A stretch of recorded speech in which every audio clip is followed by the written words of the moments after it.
नमस्कार। आयुक्तालय कॉलेज शिक्षा द्वारा संचालित यूट्यूब चैनल ज्ञान सुधा सक्सेस साथी पर आपका हार्दिक स्वागत, अभिनंदन। सर्वप्रथम मैं आयुक्तालय कॉलेज शिक्षा के आयुक्त श्रीमान संदेश नायक सर का हार्दिक धन्यवाद ज्ञापित करना चाहूंगा कि उनकी पहल से, उनके नवाचार से ये चैनल आरंभ हुआ है, जिससे ग्रामीण क्षेत्र में बैठे दूर दराज के विद्यार्थियों को बहुत ही उच्च क्वालिटी के वीडियो प्राप्त हो रहे हैं। तो श्रीमान, आपका बहुत बहुत धन्यवाद। मैं डॉक्टर जेबी खान, एसोसिएट प्रोफेसर, राजकीय लोहिया महाविद्यालय चूरू, आज आपके सामने उस विषय पे बात करूंगा जो सभी प्रतियोगी परीक्षाओं में एक आवश्यक टॉपिक के रूप में आता है और उसमें प्रश्न आते हैं, यानी जनरल साइंस, सामान्य विज्ञान। यह बहुत ही छोटा सा लेकिन महत्वपूर्ण विषय है जो आपकी सफलता का निर्धारण करता है। किसी भी लेवल का कॉम्पिटिटिव एग्जाम हो, उसमें जनरल साइंस से रिलेटेड बहुत से प्रश्न पूछे जाते हैं और उन प्रश्नों के आधार पर आपका चयन होता है। तो इस विषय पर आप किस प्रकार से तैयारी करें, उस पर हम बात करेंगे कि जनरल साइंस क्या होती है, कौन कौन से टॉपिक्स को इसमें क्लियर कवर किया गया है और किस प्रकार से प्रश्न इसमें पूछे जाते हैं और आपको किस प्रकार से प्रश्नों को अटेम्प्ट करना है ताकि आपको सफलता प्राप्त हो सके। तो आज हम बात करेंगे जनरल साइंस की इस ज्ञान सुधा चैनल के माध्यम से। तो सबसे पहले जनरल साइंस, सामान्य विज्ञान, हम किस विषय के विद्यार्थी है उस पर डिपेंड करता है कि हमें किस लेवल पे इसकी तैयारी करनी है। जैसे अगर हम विज्ञान के विद्यार्थी हैं तो हमारे लिए यह विषय थोड़ा सरल हो जाता है, लेकिन उसमें भी एक समस्या आती है कि आप गणित के विद्यार्थी हैं और आप जीव विज्ञान के विद्यार्थी हैं। अगर आप गणित के विद्यार्थी हैं तो आपको जीव विज्ञान से संबंधित प्रश्न सोल्व करने में दिक्कत आएगी, और अगर आप जीव विज्ञान के विद्यार्थी है तब आपको फिजिक्स, केमिस्ट्री या इंफॉर्मेशन टेक्नोलॉजी से संबंधित जो थोड़े विषय हैं उनमें प्रश्न सोल्व करने में आपको समस्या आती है।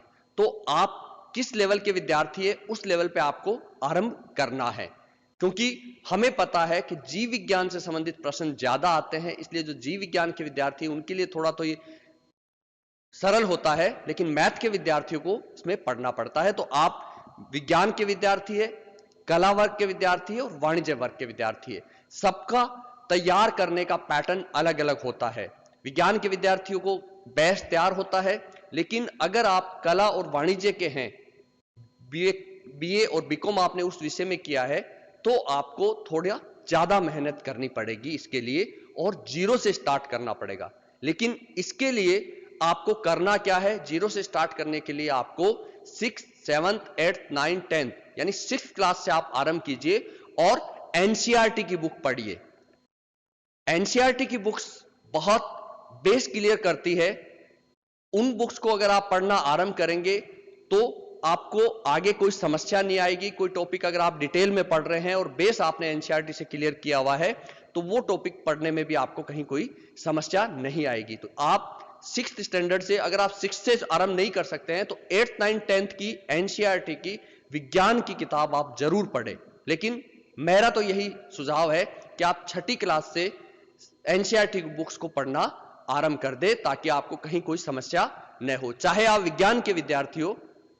अगर आप विज्ञान के विद्यार्थी नहीं है, कला और वाणिज्य के हैं, तब तो आपको आरंभ करना ही करना है ताकि आपका बेस वहीं से क्लियर हो और कोई समस्या आपको न आए। इन विषयों में हमें देखना यह होता है कि कौन से विषय के प्रश्न ज्यादा आते हैं। इसके लिए जिस भी कंपटीशन की हम तैयारी कर रहे हैं उसके पूर्व के पेपर आप जरूर देखें और उस पेपर्स को देख के आपको समझ में आ जाएगा कि आपको किस लेवल पे और कौन से जनरल साइंस के भी कई टॉपिक्स है, कई ब्रांचेज है, वो आगे मैं बात करूंगा, कौन सी ब्रांच की आपको ज्यादा तैयारी करनी है। इसलिए आप जिस भी कंपटीशन की तैयारी आरंभ करते हैं सर्वप्रथम उसके पुराने पेपर सॉल्व करना आरंभ करें, जिससे आपका एक माइंड मेकअप बनेगा कि आपको किस लेवल पे, किस स्तर पे पढ़ना है और किस स्तर के प्रश्न एग्जामिनर परीक्षा में पूछते हैं। तो ये आपके लिए बहुत जरूरी है। तो विद्यार्थियों, आप एनसीईआरटी से आरंभ करिए। साइंस जो वर्ड है, विज्ञान, ये बना कहां से? ये एक लैटिन वर्ड है, लैटिन वर्ड साइंसिया, इससे बना है। इसका शाब्दिक अर्थ होता है इस लैटिन वर्ड का जानना या जानकारी, नॉलेज, टू नो और नॉलेज, यानी किसी भी चीज को हम क्या, क्यों, कैसे, यही विज्ञान है। तो भौतिक जगत में कोई घटनाक्रम क्या है, वो क्यों हो रहा है और कैसे हो रहा है, इसी को जब हम क्रमबद्ध अध्ययन करते हैं तो वो विज्ञान कहलाती है। तो हमें कोई भी चीज जब हमारे दिमाग में प्रश्न आ जाए कि ये चीज क्या है, क्यों है और कैसे है, इसका अध्ययन हम कैसे करें, तो वही विज्ञान है। तो जो कि एक लैटिन वर्ड साइंसिया से बना होता है। अब हम बात करें कि इसकी जो साइंस है उसमें क्या क्या चीजें सम्मिलित की जाती है, हमें क्या क्या पढ़ना होता है। उसके लिए आप यहां पे ब्रांचेस देखेंगे तो हम विज्ञान की ब्रांचेस को दो पार्ट में डिवाइड करते हैं। एक बेसिक ब्रांचेस जो हमेशा से जब से साइंस बनी है हम पढ़ते आए हैं, और दूसरा इन्हीं ब्रांचेस से नई ब्रांचेस निकल गई जो कि परिवर्तित शाखाएं या अप्लाइड ब्रांचेस हम उनको कहते हैं। तो अगर हम बात करें बेसिक ब्रांचेस की, विज्ञान की जो बेसिक ब्रांचेस है, वो बेसिक ब्रांचेस जैसे बायोलॉजी, केमिस्ट्री, फिजिक्स, एस्ट्रोनॉमी और जियोलॉजी, ये इनकी बेसिक ब्रांचेस है। अब हम बात करें कि हमारा जो अप्लाइड ब्रांचेस है उसमें अब जो लेटेस्ट चल रहा है उसमें सारी की सारी चीजें हमारी आ जाती है। तो लेटेस्ट में हम बात करें biotechnology, molecular biology, information technology, biometrics, genetics, engineering, computer engineering, तो ये बहुत सी चीजें हैं जो हमारी बेसिक ब्रांचेस से निकलकर आई है। तो इन चीजों को हमें विज्ञान विषय की जब भी हम तैयारी करते हैं तो इनके बारे में हमें स्टेप बाय स्टेप पढ़ना होता है। अब इसमें भी प्रश्न कौन से आते हैं, कौन से सब्जेक्ट से ज्यादा प्रश्न आते हैं, तो जो रियल में हमारे डे टू डे लाइफ में जो विज्ञान ज्यादा काम आती है वही प्रश्न आते हैं। डिटेल में अगर हम जनरल साइंस की बात करें, जीके में जब जनरल साइंस का पार्ट होता है तो डीप में प्रश्न नहीं आते हैं। डे टू डे लाइफ में जो चीजें हमारे काम में आती है, चाहे वो बायोलॉजी की हो, जैसे पेड़ पौधों से संबंधित हो, जंतुओं से संबंधित हो, रसायन से संबंधित हो, भौतिक चीजों से संबंधित हो, भौतिक विज्ञान, और जो भूगर्भ विज्ञान है, भू विज्ञान है, अथवा खगोल शास्त्र है, तो जो डे टू डे लाइफ है उससे संबंधित प्रश्न ही हमारे कंपटीशन एग्जाम में आते हैं। और सबसे जो महत्वपूर्ण पार्ट होता है वह पार्ट है बायोलॉजी। सबसे ज्यादा प्रश्न बायोलॉजी के ही आते हैं, उसके बाद केमिस्ट्री के आते हैं, और जो अप्लाइड ब्रांचेज है उसमें इंफॉर्मेशन टेक्नोलॉजी, कंप्यूटर इंजीनियरिंग, इनके भी आजकल क्योंकि लेटेस्ट टेक्नोलॉजी का जमाना है तो इनसे संबंधित प्रश्न भी आते हैं। और खगोल शास्त्र की हम बात करें तो जो स्टार्स और धरती से बाहर की चीजें हैं, ग्रह है, उपग्रह है, सैटेलाइट्स हैं, उनके बारे में भी प्रश्न अक्सर पूछे जाते हैं। लेकिन स्टार्टिंग कहां से होती है? आप स्टार्टिंग करिए बायोलॉजी से। रोज की डे टू डे लाइफ में आपको कौन सी सब्जियां काम में आ रही है, कौन से प्लांट्स काम में आ रहे हैं, कौन सी प्लांट्स के कारण बीमारियां हो रही है, या प्लांट्स में कौन सी बीमारियां हो रही है, ये चीजें इसमें होती है। फिर एनिमल्स में अगर हम आते हैं तो एनिमल्स में ह्यूमन बीइंग से रिलेटेड बहुत से प्रश्न पूछे जाते हैं। जो डे टू डे लाइफ में आप एनिमल जो हमारे टच में होते हैं उनके बारे में प्रश्न पूछे जाते हैं। तो ये चीजें हमें ध्यान रखनी है। तो जब आप पुराने पेपर सोल्व करेंगे तो आपके सामने ये स्थिति क्लियर हो जाएगी कि कौन से टॉपिक से ज्यादा प्रश्न अटेम्प्ट होते हैं, कौन से प्रश्न ज्यादा पूछे जाते हैं एग्जामिनर। तो जो मेरा अनुभव है वो यही कहता है कि बायोलॉजी से आप स्टार्ट करिए और फिर इन चीजों में आप बढ़ते जाइए। एक एक दो दो प्रश्न इन सब से आते हैं, लेकिन ज्यादा चीजें, ज्यादा पार्ट बायोलॉजी का ही इंक्लूड इसमें किया जाता है। तो ये ध्यान रखिएगा। अब जो ब्रांचेस थी, हमने बात करी साइंस की ब्रांच बायोलॉजी। अब बायोलॉजी होती क्या है, यानी जीवों का अध्ययन हम जब करें, कोई भी लिविंग ऑर्गेनिज्म है उसकी हम स्ट्रक्चर, वो उसका विकास, उसका उद्भव, उसकी पहचान, यानी लिविंग ऑर्गेनिज्म के बारे में, जीवित जीव जो है, चाहे वो पौधे हो, चाहे वो जंतु हो, चाहे वो इंसान हो, उन सब का जब हम अध्ययन करेंगे तो वह बायोलॉजी या जीव विज्ञान कहलाता है। उसके बाद हम बात करें रसायन विज्ञान की, तो इस विज्ञान की विज्ञान की वह शाखा है जिसके अंदर पदार्थों का जो संगठन है, उनकी संरचना है, उनके गुण है, उनकी रासायनिक प्रतिक्रिया है, उनके बारे में हम अध्ययन करना केमिस्ट्री या रसायन विज्ञान कहलाता है।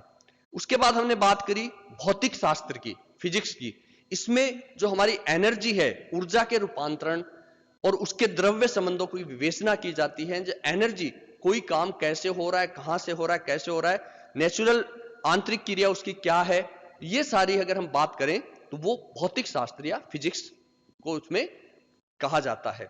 अब बात करें हम खगोल शास्त्र, एस्ट्रोनॉमी की, तो एस्ट्रोनॉमी में जो भी धरती से बाहर की, धरती और उसका वायुमंडल है, उससे बाहर की जो चीजें हैं, उसका जब हम अध्ययन करें, जैसे सेलेस्टियल ऑब्जेक्ट्स, स्टार्स है, गैलेक्सी है, प्लैनेट्स है, कॉमेट्स है, उनका जब हम स्टडी करते हैं, वह एस्ट्रोनॉमी में इंक्लूड की जाती है। उसके बाद जियोलॉजी, भूविज्ञान, इसमें पृथ्वी के अंदर जो ठोस चीजें हैं, उन चीजों का, पत्थरों का, सैलों का हम जब अध्ययन करते हैं तो ये हमारा जियोलॉजी में इंक्लूड होता है, जियोलॉजी में इंक्लूड होता है। देन बायोटेक्नोलॉजी, ये अप्लाइड साइंस में आ गया, हमारा परिवर्तित जो शाखा है, ये लेटेस्ट। अब इसमें दो वर्ड है, बायो और टेक्नो। जब हम टेक्नोलॉजी को बायोलॉजी में अप्लाई कर देते हैं और बेनिफिशियल यूज के लिए, कोई लाभदायक पदार्थ प्राप्त करने के लिए जब हम टेक्नोलॉजी का इस्तेमाल हमारी बायोलॉजी में, उसको हम बायोटेक्नोलॉजी कहते हैं। बायोटेक्नोलॉजी तो सीधा सा है, जब टेक्नोलॉजी को बायोलॉजी में इस्तेमाल किया और किसके लिए, बेनिफिशियल यूज के लिए, किसी डिजीज को रोकने के लिए, तो ये बायोटेक्नोलॉजी कहलाती है। मोलिकुलर बायोलॉजी, आणविक जीव विज्ञान, इसमें सेल के अंदर जो मॉलिक्यूल्स है, जैसे प्रोटीन, लिपिड, डीएनए, आरएनए, उन सब का जब हम अध्ययन करें तो उसे हम मोलिकुलर बायोलॉजी या आणविक जीव विज्ञान कहते हैं। जो अभी लेटेस्ट चल रहा है इंफॉर्मेशन टेक्नोलॉजी, इस पे प्रश्न आजकल बहुत ज्यादा अक्सर पूछ लिए जाते हैं। इसमें कंप्यूटर की सहायता से हम आंकड़ों की प्राप्ति, सूचना संग्रह, सुरक्षा, इन सब का जब हम काम करते हैं तो इसे हम इंफॉर्मेशन टेक्नोलॉजी कहा जाता है, इंफॉर्मेशन टेक्नोलॉजी इसको कहते हैं। बायोमेट्रिक्स, जैव मिति, जैविक जो आंकड़े हैं और उसके जो तथ्य हैं, उनका जब हम एनालिसिस करते हैं, उस विज्ञान को हम बायोमेट्रिक्स कहते हैं, बायोमेट्रिक्स उसको कहा जाता है। जेनेटिक इंजीनियरिंग, जेनेटिक इंजीनियरिंग में इसमें जो है हमारे जीन है, जीन को हम जब स्टडी करते हैं, जीन का जब हम अध्ययन करते हैं, तो जीन की स्टडी हम इसके अंदर करते हैं कि जीन में किस प्रकार से कोई परिवर्तन और चेंज हम कर सकते हैं। बेनिफिशियल, बहुत सी बीमारियां, आनुवांशिक बीमारियां, उनको भी दूर किया जाता है। तो उन सब के लिए अध्ययन के लिए हम जेनेटिक इंजीनियरिंग का काम करते हैं, तो यानी जीनोम में हस्तक्षेप हम कर रहे हैं। उसी प्रकार से कंप्यूटर इंजीनियरिंग, इसमें इंजीनियरिंग और कंप्यूटर साइंस का कॉम्बिनेशन इस्तेमाल करके हम कंप्यूटर को, हार्डवेयर और सॉफ्टवेयर, उसका पार्ट को कैसे डिजाइन, हमें किस प्रकार कंप्यूटर का सॉफ्टवेयर डिजाइन करना है और किस प्रकार कंप्यूटर का हार्डवेयर डिजाइन करना है, उन सब की बातें हम कंप्यूटर इंजीनियरिंग में करते हैं। तो ये कुछ ब्रांचेस हमारी थी साइंस की। अब कुछ मैं बात करता हूं कि प्रश्न कैसे पूछा जाते हैं। जैसे मैंने कहा, हमें प्रश्न वही पूछे जाते हैं जो हमारी डे टू डे लाइफ का होता है। अब आपके स्क्रीन पे एक प्रश्न है, अमर बेल, सबको पता है अमर बेल के बारे में कि अमर बेल किसका उदाहरण है। हमें पता है, हमारे बाहर जब हम देखते हैं बड़े बड़े पेड़ों पे एक व्हाइटिश कलर के धागे से लटके रहते हैं, जो कि अमर बेल है, ये एक परजीवी होता है। तो जब भी आप किसी कंपटीशन में, आपको सोल्व करने का मैं तरीका बताता हूं कि जैसे सबसे पहले आपका प्रश्न आपके सामने है, अमर बेल का एक उदाहरण है, यानी कसकुटा बोलते हैं इसको। तो सबसे पहले आप ऑप्शन मत देखिए, इसका आंसर अपने माइंड में खोजिए। अब अमर बेल आपने देखी है, सुनी है, उसके बारे में जो जो आंसर आ रहा है वो आंसर इस ऑप्शन में ढूंढिए। आपको मिलता है तो टिक करिए। टिक करने से पहले भी दूसरे ऑप्शन को देखिए, कहीं कोई इससे ज्यादा अप्रोप्रिएट तो नहीं है। तो इसका अगर हम बात करें, अमर बेल हमें पता है ये परजीवी है, तो परजीवी है तो इसका आंसर होगा बी, ये परजीवी के रूप में पाई जाती है। अब उसी तरीके से फेदोमीटर, अगर हम बात करें फेदोमीटर का उपयोग किसे मापने में किया जाता है, तो अब ये फेदोमीटर हमें कंफ्यूज कर सकता है, भूकंप भी हो सकता है, वर्षा भी हो सकता है, समुद्र की गहराई भी हो सकता है। तो सबसे पहले जैसा कि मैंने बताया, कोई भी आप प्रश्न पढ़ते ही उसका आंसर अपने दिमाग में लाएं और वो आंसर आपको इस ऑप्शन में मैच करता है तब तो वही होगा। अगर वो आंसर मैच नहीं कर रहा है, फिर आपको प्रश्न एक बार दोबारा पढ़ना पड़ेगा और दोबारा पढ़ के आप उसमें से देखिए कि कौन सा आंसर सही है। तो फेदोमीटर जो है उससे हम समुद्र की गहराई को मापते हैं, फेदोमीटर कहा जाता है। तो जो डेली टू डेली लाइफ है उन्हीं के प्रश्न। अब हमें पता है हमारा खून का रंग लाल होता है, अब क्यों होता है? अब मैं सोचूं कि इसके कारण आरबीसी भी लाल होती है, प्लाज्मा भी लाल ही कलर होता है, लेकिन एग्जैक्ट इसका आंसर क्या होगा इसमें, क्योंकि ये सारे पार्ट किसके हैं? ब्लड के पार्ट है। तो ब्लड में प्लाज्मा भी है, हीमोग्लोबिन भी, आरबीसी भी है, लेकिन इसका जो बेस्ट होगा वो इन चार में से एक है। तो बेस्ट इसका लाल रंग हीम आयरन के कारण होता है और इसे हम हीमोग्लोबिन कहते हैं। तो इसके कारण हमारे खून का रंग लाल होता है। अब बीपी हमें पता है, ब्लड प्रेशर बात करते हैं कि कितना होता है एक स्वस्थ मनुष्य का। तो ब्लड प्रेशर बात करते हैं, लेकिन ये होना कितना चाहिए? तो इसका जो स्टैंडर्ड मापन है वो 120/80 या 80/120 भी आ सकता है इसमें। ऊपर का 120, नीचे का 80 या 80 और 120, ये भी ऑप्शन आ सकता है। ताप, अब टेम्परेचर की हम बात करते हैं। हमें पता है, हम कई बार चर्चा आती है कि हमारा टेम्परेचर बाहर इतना डिग्री सेल्सियस है, कई बार आता है फ़ारेनहाइट में, केल्विन में। तो अब ये तीनों इकाई भी, अगर इसमें ऑप्शन चौथा नहीं होता तो हमारे कंफ्यूज हो जाता, लेकिन अब चौथा ऑप्शन है ये सभी। तो ये हमारा जो टेम्परेचर है उसकी जो इकाई है वो तीनों होती है। सेल्सियस में भी नापा जाता है, फ़ारेनहाइट में भी नापा जाता है और केल्विन में भी नापा जाता है। तो ये चारों ऑप्शन हो जाएंगे। अब निकट दृष्टि दोष, आपको निकट दृष्टि दोष है, यानी पास की चीजें या दूर की चीजें जब आपको दिखाई नहीं देती है, धुंधली दिखाने लग जाती है, तो उसमें हम कौन सा लेंस इस्तेमाल करते हैं? तो वो अवतल लेंस हम इस्तेमाल करते हैं, यानी चश्मा हमें लगेगा वो अवतल लेंस वाला चश्मा हमें लगेगा। ये कुछ और प्रश्न है, वो ऑब्जेक्टिव टाइप मैंने आपके सामने चर्चा की। इसमें हम सीधा वन लाइन क्वेश्चन में बात करते हैं। कई बार अगर डिस्क्रिप्टिव अपन आरएस में जाते हैं तो डिस्क्रिप्टिव में वन लाइन क्वेश्चन भी आते हैं, ज्यादा बड़े भी क्वेश्चन आते हैं। तो रुधिर में ग्लूकोज की मात्रा बढ़ने से कौन सा रोग होता है?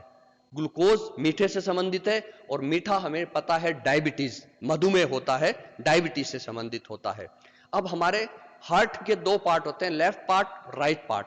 तो कौन सा पार्ट है जिसमें अशुद्ध रक्त, जिसमें शरीर का अशुद्ध रक्त आता है, और एक पार्ट में शुद्ध रक्त होता है जो कि फेफड़ों से आता है? तो हृदय का किस भाग है जिसमें अशुद्ध रक्त होता है? लेफ्ट पार्ट में हमेशा अशुद्ध रक्त होता है, यानी वो शरीर से इकट्ठा होके लेफ्ट में आता है, यहां से वो फेफड़ों में जाता है और फेफड़ों से वापस राइट पार्ट में आता है, यानी शुद्ध रक्त राइट पार्ट में, अशुद्ध रक्त लेफ्ट पार्ट में। अब जैसे ही हम खाना खाना शुरू करते हैं तो हमारा डाइजेशन मुंह से ही शुरू हो जाता है, मुंह से ही शुरू हो जाता है। तो हमारे लार में एंजाइम होते हैं जो कि स्टार्च का पाचन शुरू कर देते हैं, यानी हम जैसे जैसे, इसीलिए कहा जाता है कि खाने को चबा चबा के खाना चाहिए ताकि डाइजेशन यहीं से स्टार्ट हो जाता है। इसी प्रकार से हमारा ताजमहल जो है वह आजकल उसकी जो सफेदी है वो पीला पड़ता जा रहा है, व्हाइटनेस खत्म होती जा रही है, डल होता जा रहा है। वो किसके कारण हो रहा है? वो एसिड रेन, जो एनवायरमेंट में एसिड हवा के माध्यम से, गैसेस के माध्यम से एनवायरमेंट में जा रहा है, और जब बरसात होती है तो एसिड रेन के रूप में वो एसिड पानी के साथ आता है। इसलिए कहा जाता है कि पहली बरसात में नहीं नहाना चाहिए, क्योंकि वो एसिड आता है साथ में जो हमारी स्किन के लिए नुकसानदेह हो सकता है। ऐसे ही जल में पाए जाने वाले पौधों को क्या कहते हैं? हाइड्रोफाइट। हाइड्रो जल से बना हुआ है, फाइट का मतलब होता है प्लांट। तो हाइड्रो का मतलब जल, फाइट का मतलब प्लांट। तो हाइड्रोफाइट्स जलोद्भिद, हिंदी में इनको कहेंगे जलोद्भिद। पेनिसिलिन की खोज किसने की? अलेक्जेंडर फ्लेमिंग ने की। अब मशरूम, हमें पता है कि मशरूम खाया जाता है, लेकिन ये होता क्या है मशरूम? तो मशरूम प्लांट है, और प्लांट का भी कौन सा पार्ट है? कवक। कवक। चावल की जो फसल है उसको जब हम करते हैं तो उसमें नेचुरल उर्वरक के रूप में वहां एक शैवाल पाया जाता है, एल्गी। कौन सी एल्गी होती है वो? नील हरित शैवाल, ब्लू ग्रीन एल्गी होती है, नील हरित शैवाल उसमें पाई जाती है। उसी प्रकार से हमारे जीवन की सबसे छोटी, यानी हमारे जो बॉडी है, हमारा शरीर है, उसके सबसे छोटी इकाई क्या है? कोशिका होती है। तो ऐसे बहुत से प्रश्न आपको कंपटीशन में पूछे जाते हैं, उनका जो आंसर है, कुछ आंसर आपको डायरेक्ट आते हैं, पढ़ा और दिया, कुछ लॉजिकल होते हैं, दो में से एक सही होता है, उसके लिए आपकी स्टडी काम में आती है, और कुछ प्रश्न ऐसे होते हैं जिनके ऑप्शन में हमें यह पता होता है ये वाले तो नहीं है। कुछ ऐसे ऑप्शन होते हैं हमें आंसर नहीं आता, लेकिन उस ऑप्शंस में हमें पता होता है कि ये दो ऑप्शन तो इनमें से नहीं है, सीधा सीधा हम पता कर सकते हैं, फिर दो में से होता है, उसका अगर हम लॉजिकल आंसर करें, पढ़ें, तो उसका आंसर दिया जा सकता है। तो ऐसे तत्व जिसमें धातु और अधातु दोनों के गुण पाए जाते हैं, उसे उपधातु, एक तो धातु होती है, एक अधातु होती है, दोनों के गुण है तो उपधातु कहा जाता है। उसी प्रकार परमाणु के नाभिक में कौन से कण होते हैं? जो न्यूक्लियस होता है हमारे एटम का, उसमें प्रोटॉन एंड न्यूट्रॉन होते हैं। रेडियो एक्टिविटी की खोज किसने की? हेनरी बैक्यूरेल ने की, हमें पता है। और जब रेडियो एक्टिविटी में किरणें निकलती है तो कौन कौन सी किरणें निकलती है? अल्फा, बीटा और गामा रेज निकलती है। ये तीनों की तीन किरणें वहां से निकलती है। और किसी भी जीवाश्म की आयु का निर्धारण, सदियों पहले जो चीजें मिलती है हमें, जीवाश्म मिलते हैं, उनकी हम आयु का निर्धारण कैसे करते हैं? तो वो कार्बन डेटिंग मेथड होता है। कार्बन की अर्ध आयु होती है, उस अर्ध आयु के बाद वो कार्बन उसमें उतना आधा रहता है, फिर उसके बाद उतना आधा रहता है, तो उसकी कैलकुलेशन के व्याप पे हम जीवाश्मों की आयु का निर्धारण कर सकते हैं। तो बहुत बहुत धन्यवाद विद्यार्थियों। आशा करता हूं कि जो ज्ञान सुधा चैनल है वो आपके लिए काम आएगा, और दूर दराज आप घर में बैठे राजस्थान के माने हुए लेक्चरर्स के वीडियो आपके पास उपलब्ध होंगे। इसके लिए मैं पुनः एक बार श्रीमान संदेश नायक सर का बहुत बहुत धन्यवाद ज्ञापित करना चाहूंगा कि उन्होंने ये वीडियो बनाया। धन्यवाद, थैंक यू।